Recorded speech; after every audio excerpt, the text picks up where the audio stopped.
string slingers, welcome back to another episode of That Guitar Guy. Thanks for tuning in. Really appreciate you guys being here. That solo you just heard was in the key of D major. It was a 1, 6, 2, 5 progression.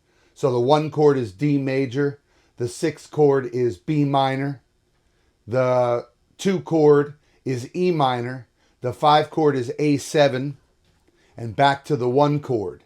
What I want to show you today is how I used chord shapes to think about creating that solo. So let's get right into it. All right, so over that first chord, D major, I'm thinking right out of this D major shape here. You can add the A up here, which is the 5th of D, and get this chord. It's like this chord here. And if you had the B on top, you'd have the 6.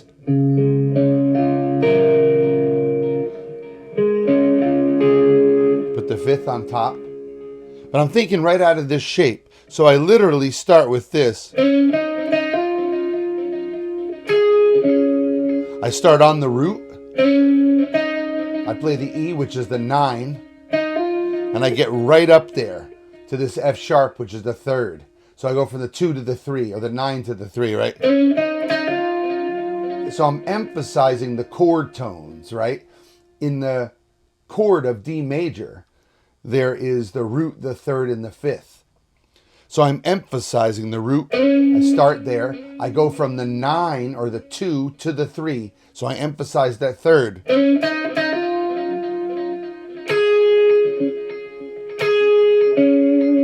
So I go there to the 5th, the A, which is also in the chord, right?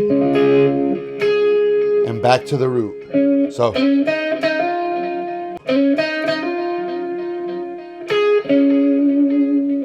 Now see, I've got all that delay on there, but you don't hear that really in the solo. It just helps it kind of float. Helps the notes float. Just relax. It's cool, baby. When we come to the second chord, which is B minor, I'm thinking right out of this B minor pentatonic scale. I'm thinking right out of these top few notes. So I take this note here, this A,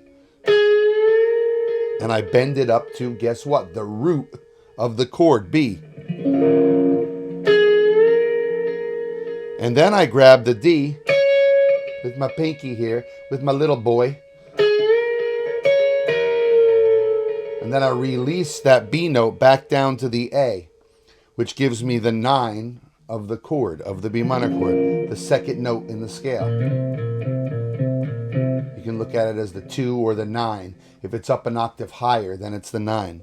I explain a lot of that in my leveling up your chords or mastering your chords videos. So check those out if you're interested in that. So then I take this, I'm out of the B minor scale here, and I take this A, I bend it up to the root, the B, I grab the D, right, which in B minor is the 3rd, right? So I'm going from the root to the 3rd, the notes in the chord. As soon as I release it, right, we're going to the E minor chord. And we've got this note right here, this G, right in the chord. It's the 3rd of E minor.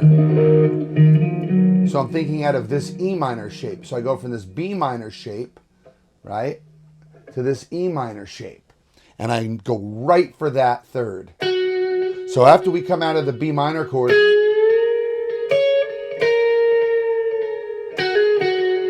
I nail the 3rd of the E minor chord.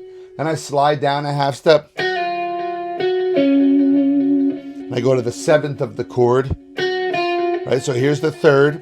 And then we slide down here to the F sharp, which is the 9 of E minor. Right, so we got these two notes. Right, so that's to the 7th. So that's what happens. So far we've got over the D chord,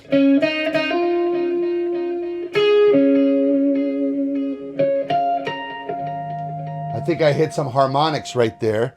Right off the D, here's the D chord. This would be a D6 if I nailed this B up here. So I play these harmonics. Give a little flavor.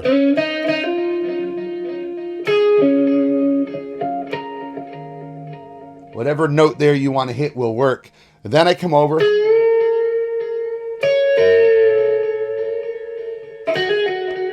the E minor chord.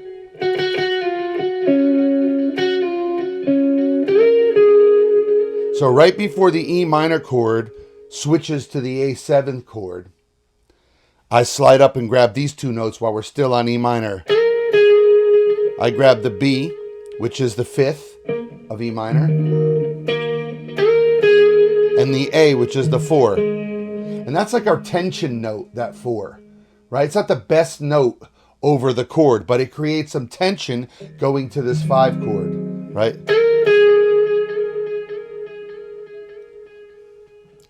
So I grab that, so we've got,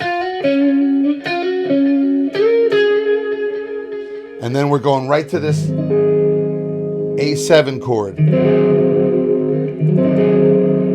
And so then I come over here to this A Mixolydian scale, and I just play right up the scale.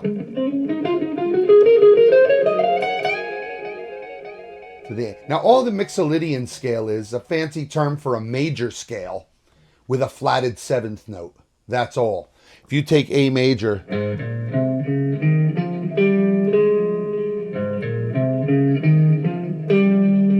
that's the 7th. We're just going to flat it. And that's because we're playing an A7 chord.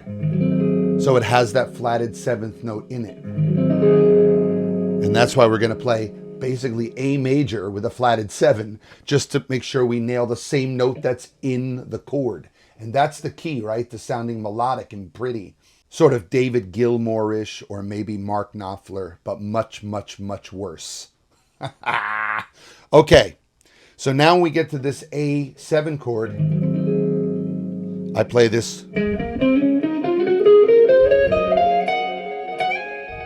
And I just basically play some sort of pattern. Then I grab the A.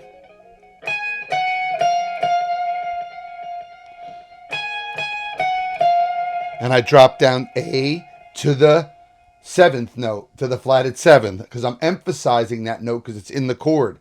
So if you have a chord that has a note that may not usually be in the chord, let's say, for example, if we were playing an A9 chord, right? A major 9, and I had that B, and I'm soloing over it, I want to make sure I emphasize that B to bring out the flavor of that 9 chord. So that's what I'm doing here. When I grab this G, I'm highlighting the flat 7th note, the dominant 7th note in the chord.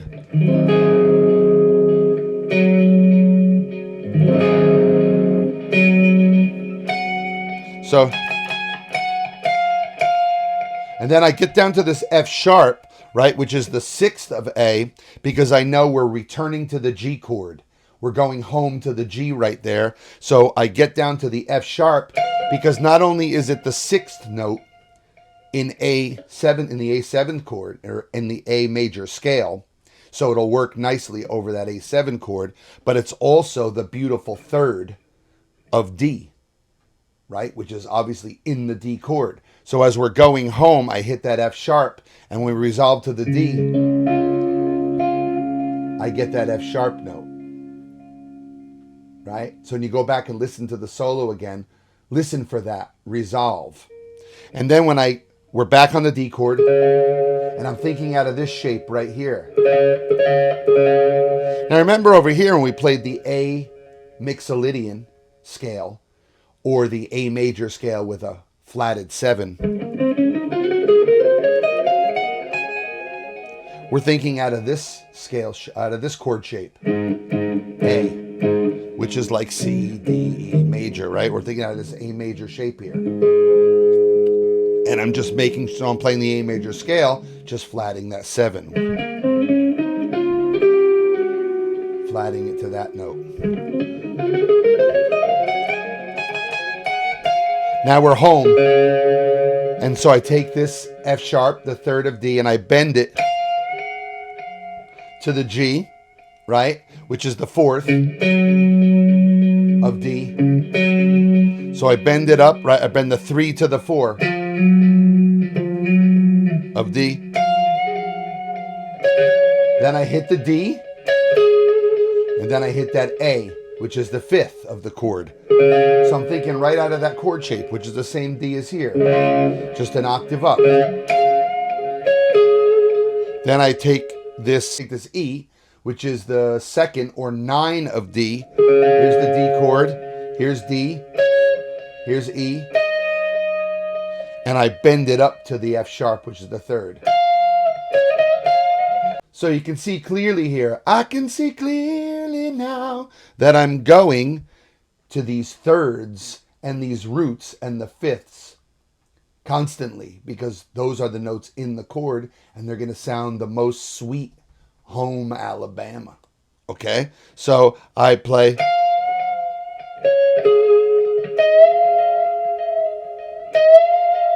I bend up to that third.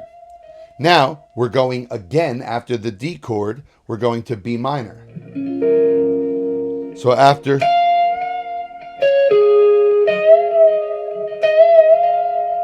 I come over here and I nail these harmonics again and give it a little shake on the wiggle stick here. Now, these are the same harmonics we hit when we were over the D chord. But you could see not only are they out of the D chord, but they're also out of B minor pentatonic. They're right there. Why? Because the same notes that are contained in the D major chord or scale are the same notes contained in the B minor chord or the scale. They're like best buds. They're like twins.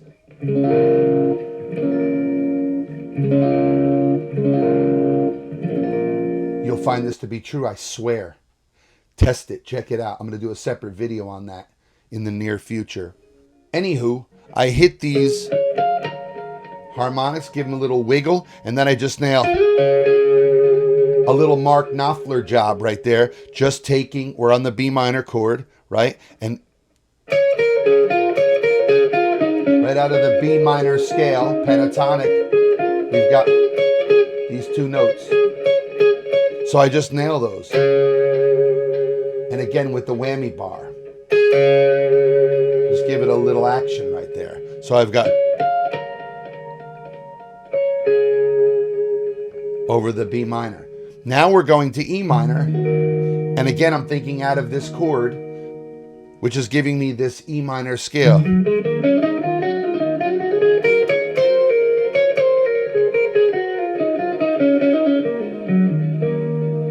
So I play a lick, some sort of lick similar to after we hit these.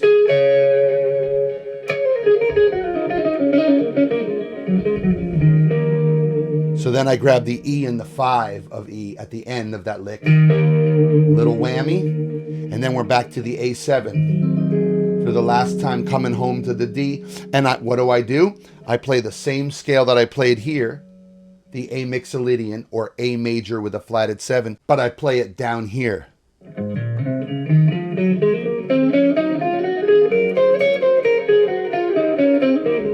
And I do a sort of classic run off of that scale.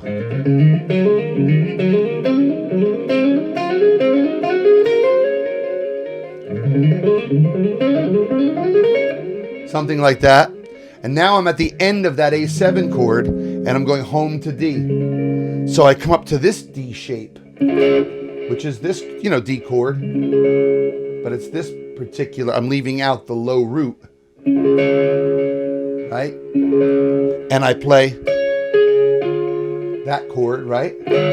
Which is the same as this, but I'm taking this note out. And what I do is I play.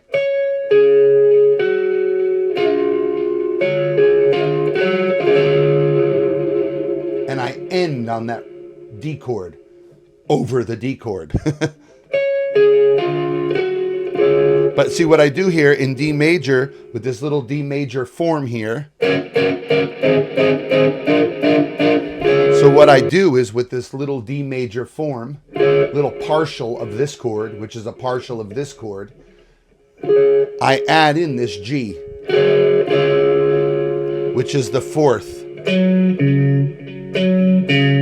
of D, G to D. And it gives me, that's a suspended sound, right? So if I grab the G up here off this D chord, I get that suspended sound. If you don't know what suspended is, check out my Mastering Your Chords videos, and I talk about that in every one of those videos, what a suspended chord is. Okay, so we're here with this D, and then I wiggle stick the sh out of that at the end. All right, slingers, thanks for tuning in today. I hope you enjoyed this video. A simple solo using simple chords, but hopefully you found the solo tasty, beautiful, and melodic. And I'm trying to show you in all the videos I make how simple guitar playing can be with a little practice. We're playing guitar. We're having fun. That's the object, right? It shouldn't be math class. So we're trying to have a good time here and actually play the instrument. So I hope you enjoyed this today. Check out the description below. There are links in there to some of my favorite gear that you guys may be interested in. Maybe not. What the hell do I know? I'll see you guys in the next one.